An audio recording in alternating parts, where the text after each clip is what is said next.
आप सभी से उम्र में छोटा है। एमपी चुनाव के बाद एक साथ 3-3 मुकदमे दर्ज किए जाते हैं।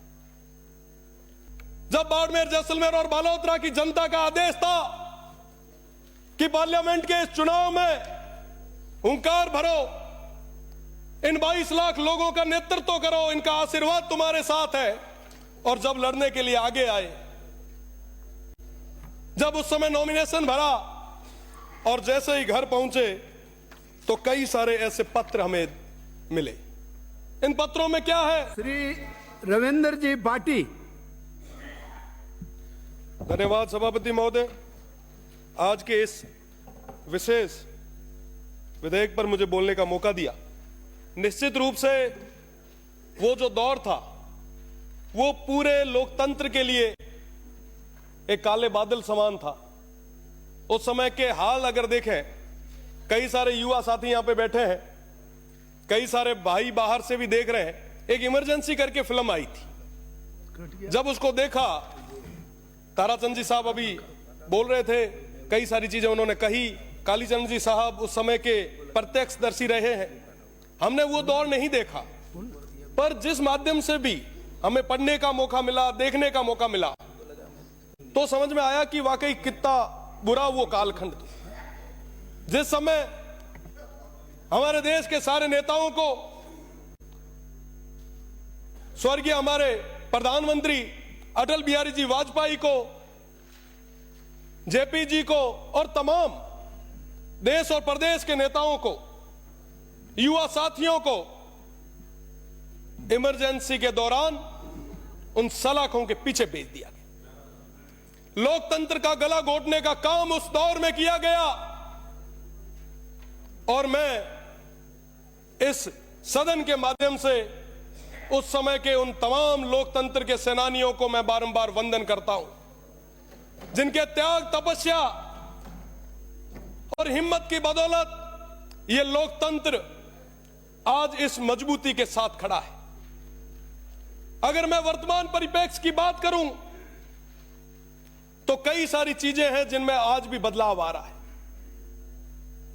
मैं कहना चाहूंगा कि मैं छात्र राजनीति के माध्यम से यहां तक पहुंचा हूं। पिछले राज के दौरान जब हम विरोध प्रदर्शन करते थे, जब युवाओं की बात सदन तक और सरकार के सामने रखने का प्रयास करते थे, तो उस दौरान कई बार लाठियां, कई बार मुकदमे हमें सहने पड़ते थे। मैं आपको बताना चाहूंगा, पिछले उस राज के समय हमने विधानसभा का घेराव किया, कई बार जेल गए, और कहीं ना कहीं युवाओं की आवाज को हमने लाठी के नीचे दबते भी देखा। पर साहब, उन युवाओं की बात को हमने दबने नहीं दिया। आज के अगर दौर की बात करूं तो आज के दौर में इस लोकतंत्र के सबसे पवित्र मंदिर में जनता ने आशीर्वाद के रूप में हमें यहां भेजा। न पक्ष का साथ था, न विपक्ष का साथ था, पर जनता का आशीर्वाद था। और उस दौरान जब बाड़मेर, जैसलमेर और बालोतरा की जनता का आदेश था कि पार्लियामेंट के इस चुनाव में हुंकार भरो, इन 22 लाख लोगों का नेतृत्व करो, इनका आशीर्वाद तुम्हारे साथ है, और जब लड़ने के लिए आगे आए, जब उस समय नॉमिनेशन भरा और जैसे ही घर पहुंचे तो कई सारे ऐसे पत्र हमें मिले। इन पत्रों में क्या है कि साहब, इनकम टैक्स का डिपार्टमेंट का ये लेटर आया है, 4-5 और भी डिपार्टमेंट्स के लेटर आए। मैं निश्चित रूप से पूरी जिम्मेदारी के साथ कह सकता हूं, हमारे प्रदेश के मुखिया जी और तमाम लोगों को इस चीज का पता भी नहीं होगा कि ऐसी चीजें हुई है, पर जो पीछे बैठे हुए लोग हैं वो ऐसे षड्यंत्र रचते हैं जिससे कि सरकार की एक बुरी इमेज, एक गलत छवि कहीं ना कहीं बने। तो मेरा तो निवेदन है, यहां पे संसदीय कार्य मंत्री जी भी विराजे हैं, माननीय मंत्री जी भी विराजे हैं, कि ऐसी छवि नहीं बननी चाहिए। इन चीजों पे हमें विचार करना होगा और निश्चित रूप से लोकतंत्र के हम पैरोकार रहे हैं, और जहां कहीं पे भी लोकतंत्र की बात आई है, जनता की आवाज को दबते देखा है, तो हमने मजबूती के साथ उनकी आवाज को मजबूत किया है। पर कहते हुए बड़ा दुख होता है कि इस सदस्य पर, जो आप सभी से उम्र में छोटा है, एमपी चुनाव के बाद एक साथ 3-3 मुकदमे दर्ज किए जाते हैं। मुझे लगता है इस पे भी आपको गौर करने की जरूरत है। और हम लोग जब जनता की आवाज को आगे तक नहीं रखेंगे तो उस जनता की आवाज को आगे तक रखेगा कौन? आज उस जनता ने, उस देवतुल्य जनता ने हम सभी को बहुत सारा प्यार और आशीर्वाद देके यहां पर बिठाया है, और इसलिए ताकि हमारे दुख और दर्द को प्रदेश की सरकार के सामने मजबूती के साथ रख सके।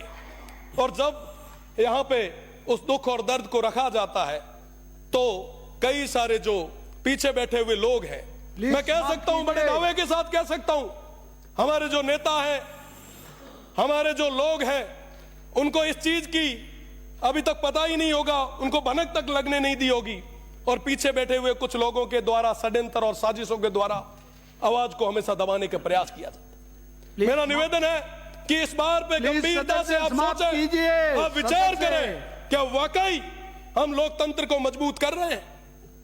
निश्चित रूप से लोकतंत्र को मजबूत करने के लिए छात्र संघ जैसे चुनाव भी होने चाहिए, ताकि हमारी नई पीढ़ी भी आगे आए। मैं पुनः सभापति महोदय को बहुत बहुत धन्यवाद देता हूं, और निवेदन भी करता हूं कि हमारे जो लोकतंत्र के सेनानी थे, उनको पूरी सुविधाएं मिले, निश्चित रूप से उनको याद किया जाए, हर स्कूल में उनको पढ़ाया जाए, ताकि पता चले कि साहब वो हमारे लिए लड़े थे। बहुत बहुत धन्यवाद। जय हिंद, जय भारत।